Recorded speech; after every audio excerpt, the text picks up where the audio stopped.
अस्सलाम वालेकुम व्यूवर। मैं हूं Suhail Shahzad, mechanical engineering practices से। आज की वीडियो में बात करेंगे आईडी फ़ैन और एफडी फ़ैन के बारे में।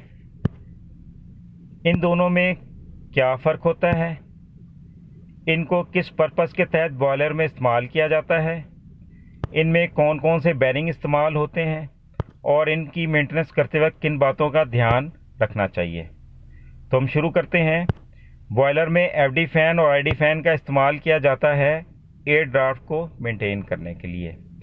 यहाँ एक चीज़ बताना ज़रूरी है कि जिस बॉयलर में आईडी फ़ैन और एफडी फ़ैन होगा उसको बैलेंस ड्राफ्ट बॉयलर कहेंगे, और जहाँ एफडी फ़ैन और आईडी फ़ैन नहीं होगा और सिर्फ चिमनी के थ्रू हम इसको एग्जॉस्ट करेंगे इसकी फ्लू गैसेस को, तो नेचुरल ड्राफ्ट होगा। तो मैं उम्मीद करता हूँ कि इससे आपको इसका फ़र्क समझ आ गया होगा। अब आगे हम बात करते हैं एफडी फ़ैन के बारे में। एफडी फ़ैन है एब्रीवेशन फोर्स्ड ड्राफ्ट फ़ैन का। एफडी फ़ैन के ज़रिए नेचुरल एयर को फोर्स के साथ फर्नेस में भेजा जाता है। इस एयर को एपीएच यानी एयर प्री हीटर के ज़रिए पहले गर्म किया जाता है और फिर ये गर्म हवा एपीएच से होती हुई फर्नेस में चली जाती है और फर्नेस में फ्यूल को जलाने में मदद करती है। तो दोस्तों, आप समझ गए होंगे कि एफडी फ़ैन का काम होता है नेचुरल एयर को फर्नेस में भेजना, ताकि वहाँ जो कंबस्चन का प्रोसेस होता है वो कंप्लीट हो सके। तो अब हम बात करेंगे आईडी फ़ैन की वर्किंग के बारे में। फ्यूल कंबस्चन के दौरान जो फ्लू गैसेस प्रोड्यूस होती हैं उनको सिस्टम से बाहर निकालने के लिए आईडी फ़ैन का इस्तेमाल किया जाता है।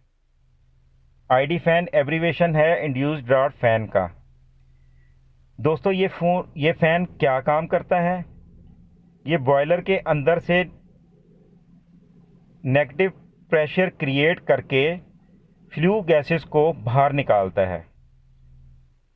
तो आईडी फ़ैन का काम होता है बॉयलर के अंदर से फ्लू गैसेस को चिमनी के ज़रिए बाहर एटमॉस्फेयर में रिलीज़ करना।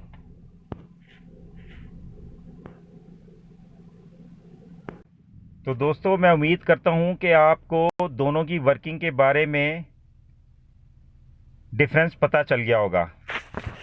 आईडी फ़ैन का जो साइज़ होता है वो हमेशा बड़ा होता है।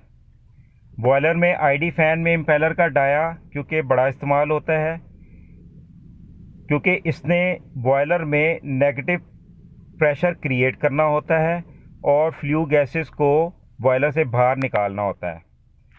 और दूसरे नंबर पे जो एफडी फ़ैन होता है वो स्मॉल साइज़ का होता है। इसका काम, जैसा कि हमने पहले बताया है, कि फोर्स से एयर को फर्नेस के अंदर भेजना। तो यहाँ पे हमें आईडी फ़ैन और एफडी फ़ैन के डिफरेंस के बारे में पता चल गया होगा।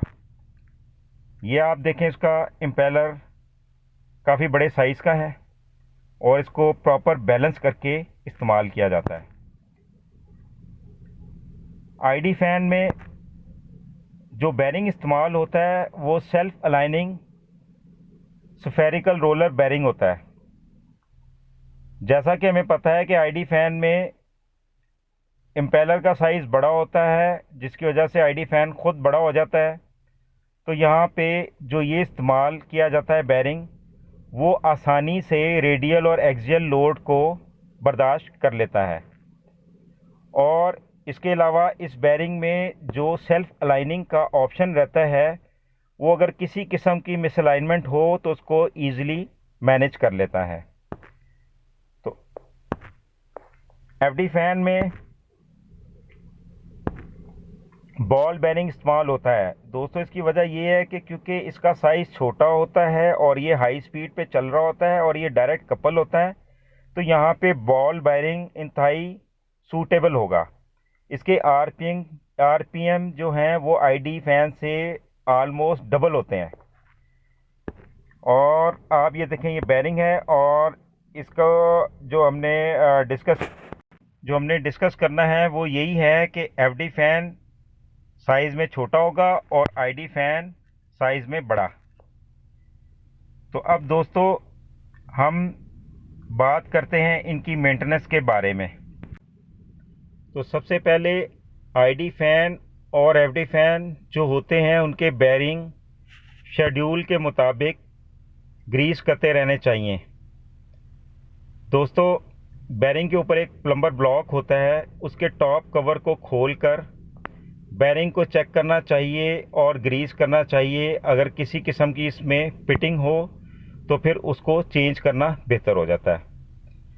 इसके अलावा वाइब्रेशन का स्टेटस चेक करना बहुत ज़रूरी है और इसका शेड्यूल बनाना चाहिए, चाहे वो फोर्टनाइटली हो, क्योंकि जैसा कि हमें मालूम है कि अगर किसी किस्म की शाफ्ट डिफ्लेक्शन हो जाए या उसका जो इम्पेलर या ब्लोअर डिसबैलेंस हो जाए तो उसकी बैलेंसिंग करवाना बहुत ज़रूरी होती है। और डिसबैलेंस जब होता है तो इसमें वाइब्रेशन बढ़ जाती है, और अगर शाफ्ट इसकी टेढ़ी हो जाएगी तो सबसे पहले जो चीज़ डैमेज होगी वो उसका बेरिंग होगा। तो हमें इसको शेड्यूल के मुताबिक चेक करते रहना चाहिए।